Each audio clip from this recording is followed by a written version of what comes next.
आहाना की कहीं पर पारो ने आखिरकार कबड्डी के कंपटीशन में हिस्सा ले लिया है और पारो सभी परिवार वालों के सामने कबड्डी खेलते हुए नजर आने वाली है, जिसके चलते पोटलू का गुस्सा बहुत बढ़ जाता है।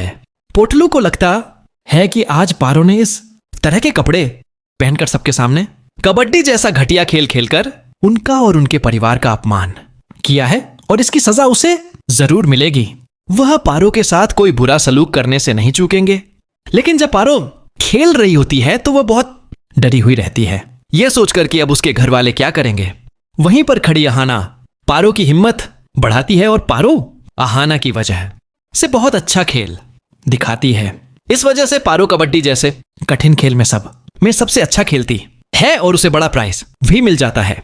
इसीलिए पारो बहुत खुश है कि उसने फिर से अपनी जिंदगी में कुछ हासिल करने की कोशिश की और यह सब आहाना की वजह से ही हुआ। अगर आहाना ने उसे इतनी हिम्मत नहीं दी होती तो वह यह गेम कभी नहीं खेल पाती। पारो की खुशी पर बुआ जी यानी कि बुआ जी बहुत गुस्से में हैं।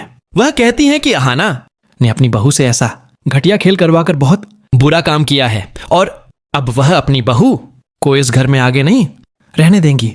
बुआ जी कहती हैं कि अगर तुम उन्हें घर में नहीं रहने दोगे तो हम अपना हक छुड़ा लेंगे और पुलिस की मदद से उस घर में अपना हक हासिल कर लेंगे, और अगर मां जल्दी वापस आ गई तो किसी की मदद लेने की जरूरत नहीं पड़ेगी, क्योंकि यह घर मेरी सासू मां का है और मुझे पूरा यकीन है कि दुर्गा देवी हमें यहां से नहीं निकालने देंगी। आहाना इस बात पर बहुत खुश होती है कि पारो ने आज वह कर दिखाया जो कोई सोच भी नहीं सकता था। आहाना मानती है कि अगर लोग मिलकर कदम उठाएं तो कुछ भी किया जा सकता है, और जब तक दुर्गा देवी उनका साथ देंगी और चाची कुछ नहीं बिगाड़ पाएंगे तब तक फिर डटकर खड़े रहेंगे। वहीं दूसरी तरफ दुर्गा देवी और देवदा के बीच भी नजदीकियां बढ़ती दिख रही हैं और देवदा चाहते हैं कि वे अपना आगे का जीवन दुर्गा देवी के साथ बिताएं, लेकिन दुर्गा देवी इस बात से पहले तो गुस्सा होंगी और सोचेंगी बाद में देखना होगा। आगे चलकर हमें जल्दी ही देखने को मिलेगा कि पोटलू पर पारो के ऊपर बहुत ज्यादा गुस्सा होता है और पोटल्लू पारो से कह देता है कि तुमने जिस तरह के कपड़े पहनकर मोहल्ले में सबके सामने इतना घटिया खेल खेला, उसके बाद मैं तुम्हें अपनी पत्नी का दर्जा नहीं दूंगा और मैं तुम्हें डिवोर्स दे दूंगा।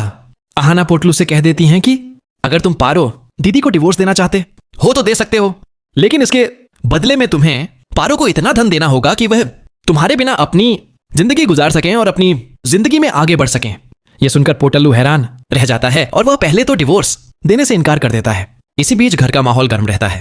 पारो की हिम्मत, आहाना का साथ, पोटलू की धमकियां और बुआ जी की नाराजगी सब मिलकर कहानी में बड़े ड्रामेटिक टर्न ला रहे, जहां आपको देखने को मिलेगा कि आहाना मोहल्ले के लड़कों के साथ मिलकर एक प्लानिंग करती है कि क्यों ना मोहल्ले में एक कंपटीशन रखा जाए, 24 घंटे तक साइकिल चलाने का और 24 घंटे तक कबड्डी का।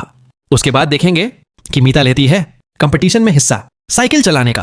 फिर देखेंगे कि जब देखती है पिमोनी मीता को ऐसे कपड़े पहनते हुए तब उनकी आंखें खुली की खुली रह जाती है और वह कहने लग जाती है कि भाभी देखिए आपकी बहू ने कैसे कैसे कपड़े पहने हैं। उसके बाद देखेंगे कि चाची जी देखकर तो शौकी रह जाती है। उसके बाद अगले 24 घंटे के बाद फिर से कंपटीशन जब स्टार्ट होता है तब देखेंगे कि पारुल लेती है एक कबड्डी के कंपटीशन में हिस्सा।